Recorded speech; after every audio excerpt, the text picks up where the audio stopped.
Hello, in this jQuery video, I am going to show you effect callbacks. So we've already done callbacks in the form of our events, and this is a callback right here. So essentially, we can have a function that is called an inline function like this, or a separate function that is called once the animation or the effect has completed.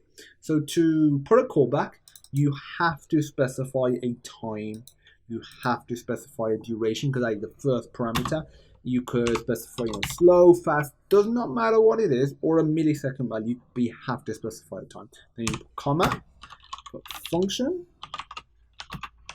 and curly braces. As you can see, the format is almost identical to the way the callback is done here. And if I say console.log data is hiding now, or it wouldn't be hiding, it would be is toggling now. It's toggling. And if I go to the console, run it, and I'll go to toggle, and I'll put a capital C instead of a lowercase.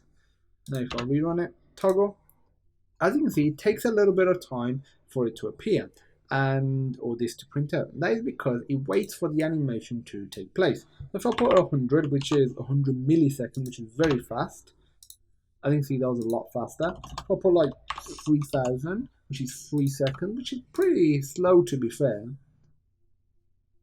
I think it took a while for this code inside, or this callback I should say, here to be triggered. So this callback is triggered based on the condition that the effect of the animation has completed and based on the duration that you provide.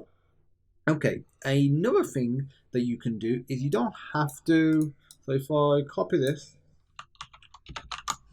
and I'll comment this out for now. All this code will be on GitHub, so feel free to check that out. Instead of having an inline function, you can call a function directly from this. If generally you want to call the function, you just put the function call here. So you would put, function name, for example, but it's as simple as that.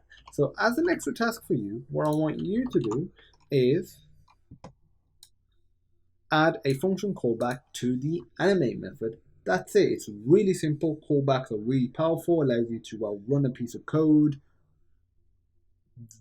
after the animation or the effect has finished. Callbacks are an optional parameter, but if you do put a callback, just remember you need to put a time, duration parameter as well, because that's just the order that the values are, it's expecting the values in that order. So that's it. Simple stuff. If you have any questions, feel free to pop me a message.